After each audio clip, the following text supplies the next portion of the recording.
Assalamualaikum warahmatullahi wabarakatuh. Perkenalkan, nama saya Randy Andika Elfikar, mahasiswa dari program studi Sistem Informasi Angkatan 2017. Pada kesempatan kali ini saya akan mempresentasikan hasil dari laporan kerja praktik saya pada program studi Independent Industry Project Exploration dari Greens Academy. Oke. Pada presentasi kali ini saya akan menjelaskan beberapa poin. Untuk yang pertama, mengenai proses pencarian tempat magang. Yang kedua, profil tempat magang. Yang ketiga, ada deskripsi pekerjaan yang saya lakukan. Untuk yang keempat, ada teknologi yang digunakan selama kegiatan magang berlangsung. Lalu yang kelima, ada pelaksanaan magang dan juga hasil magang. Untuk keenam, ada kendala dan solusi yang saya temui selama proses magang berlangsung. Lalu yang ketujuh, ada relevansi kegiatan magang dengan mata kuliah. Dan yang terakhir, yang kedelapan, ada lesson learn atau kesimpulan dan juga saran.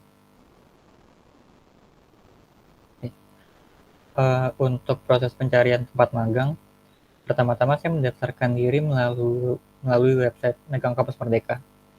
Setelah mendaftarkan diri, kemudian saya mencoba untuk apply ke beberapa posisi yang tersedia pada website tersebut. Salah satu di antaranya, saya mencoba apply ke program dari Greens Academy, yaitu Industry Project Exploration. Kemudian, saya mendapatkan email konfirmasi bahwa saya dinyatakan lolos untuk ke tahapan berikutnya. Kemudian di tahapan berikutnya, saya diminta untuk mengerjakan 2 assessment, yaitu ada English assessment dan juga technical assessment berupa coding challenge. Setelah menyelesaikan assessment, kemudian saya mendapatkan offering letter melalui email dari Greens Academy yang menyatakan bahwa saya bisa mengikuti kegiatan dari Greens Academy di program studi Independent Industry Project Exploration. Untuk profil tempat magang, Greens Academy ini merupakan bagian dari PT Global Intra Talenta atau GLINS yang berfokus pada lembaga pendidikan berbasis layanan penempatan, acara komunitas, serta lembaga pelatihan dengan 500 lebih lulusan dan mitra perekrutan di seluruh Asia. Lalu GLINS memiliki tujuan untuk membantu perusahaan merekrut talenta muda yang tepat secara efektif, serta menemukan dan mengembangkan karir yang mereka idamkan. Untuk deskripsi pekerjaan pada program ini, peserta magang dibagi ke dalam beberapa bidang. Ada bidang front end, kemudian back end, dan juga mobile app. Untuk saya sendiri, saya mendapatkan posisi untuk bidang front end. Dan untuk pekerjaan yang saya lakukan, secara umum kurang lebih terbagi menjadi 3 kegiatan, yaitu yang pertama terkait gathering requirements.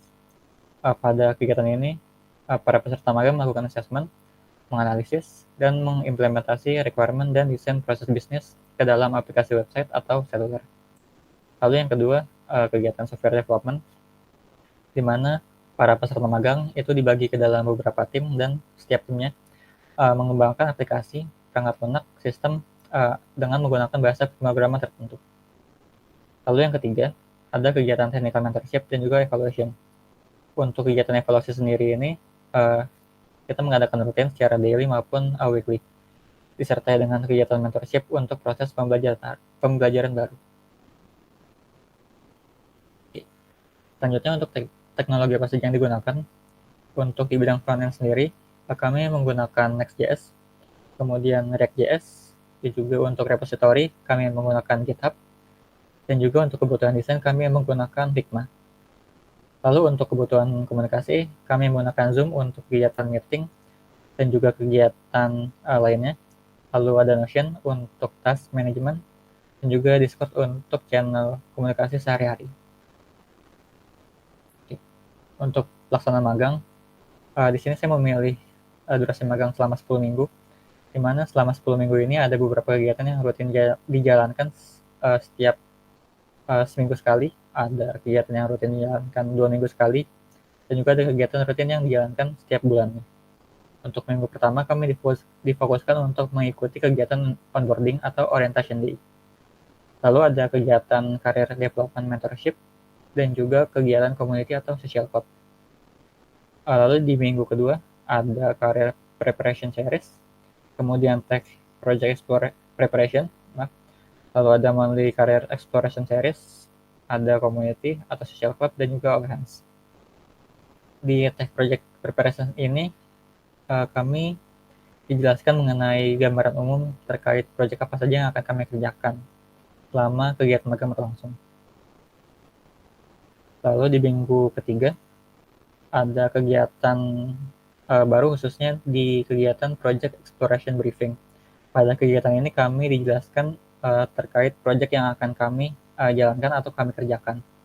Dan di minggu keempat kami mulai untuk mengerjakan proyek tersebut atau belajar secara mandiri.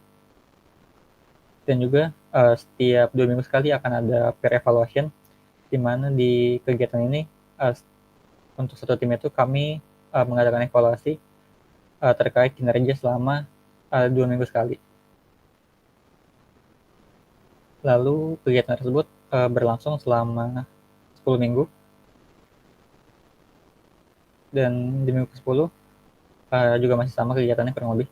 Ada work atau study time, kemudian career preparation series, ada community atau social club, all hands, dan juga peer evaluation.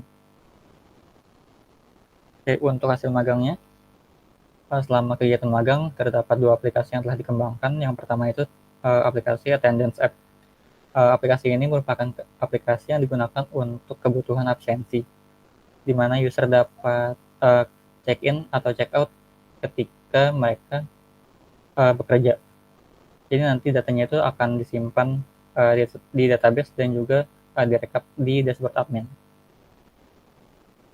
Dan untuk aplikasi ini kami menggunakan aplikasi berbasis geolocation, di mana setiap kali user check-in atau check-out, user akan dicek keberadaannya apakah valid atau tidak.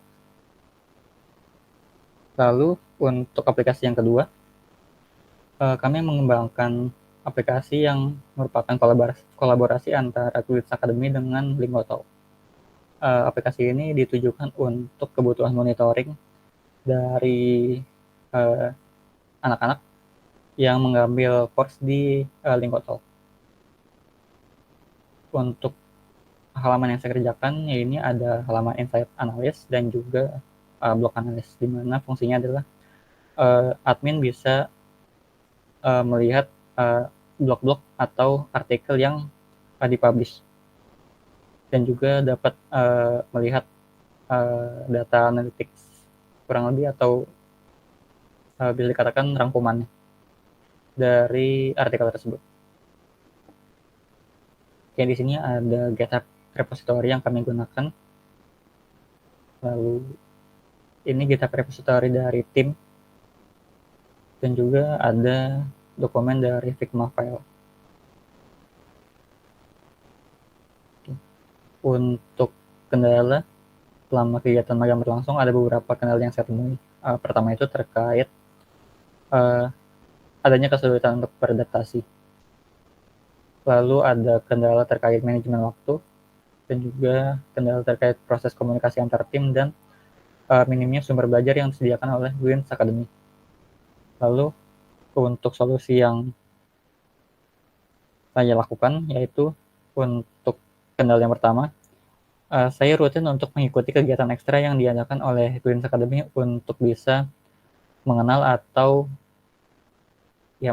secara perlahan terkait lingkungan dari Quidditch Academy itu sendiri. Lalu kemudian untuk perihal manajemen waktu, saya mencoba untuk menggunakan scheduling app, yaitu Google Calendar, untuk mereminder kegiatan-kegiatan apa saja yang akan saya lakukan atau tugas-tugas apa saja yang saya miliki. Lalu terkait proses komunikasi, saya mencoba untuk memaksimalkan penggunaan channel komunikasi yang ada, baik Discord ataupun ketika ada kegiatan melalui Zoom. Lalu untuk yang terakhir, terkait sumber belajar, otomatis saya mencari sumber belajar di luar secara mandiri atau dengan bantuan oleh mentor. Oke. Selama kegiatan magang berlangsung, saya melihat ada beberapa relevansi dengan mata kuliah yang pernah saya ambil. Di antaranya ada manajemen project, TI, kemudian Kombistek, komunikasi bisnis dan teknologi, kemudian ada APAP, arsitektur dan pemrograman aplikasi perusahaan, serta proyek pengembangan sistem informasi. Oke. Selama kegiatan magang yang saya jalani, Ada beberapa atau tepatnya 3 poin yang menjadi fokus utama selama saya menjalani kegiatan magang ini. Pertama itu terkait sistem development life cycle. Selama kegiatan magang berlangsung, peserta magang banyak mempelajari terkait penerapan prinsip dari SDLC. Kemudian untuk yang kedua terkait teamwork dan communication, di mana proses komunikasi ini merupakan hal yang sangat ditekankan selama kegiatan magang, dan di mana hal tersebut sangat membantu untuk membentuk kerjasama tim yang baik. Lalu yang terakhir terkait self management, dikarenakan program ini merupakan studi independen, otomatis melalui bentuk kegiatan tersebut, peserta magang dituntut untuk dapat mengeksplor informasi serta belajar mandiri melalui berbagai sumber. Lalu untuk saran terkait program ini ataupun kegiatan kerja praktik yang saya jalani bagi peserta magang, saran yang dapat saya berikan yaitu pertama, aktif bertanya dan menyampaikan pendapat. Lalu yang kedua, saya menyarankan untuk berani berinisiatif untuk mengambil tanggung jawab satu tugas, karena tanggung jawab tersebut bisa menjadikan sumber belajar bagi kita. Kemudian untuk tempat magangnya, jika bisa peserta disediakan sumber belajar apabila peserta magang itu harus belajar secara mandiri. Lalu saran bagi Fasilkom UI, mungkin pembuatan thread itu bisa dilakukan secara sistematis dan lebih terstruktur, karena untuk kegiatan yang sekarang masih ada beberapa thread yang saya lihat sifatnya itu redundant, jadi sempat membingungkan para mahasiswa untuk mencari informasi yang ada di Skele. Oke. Sekian presentasi yang saya berikan. Terima kasih.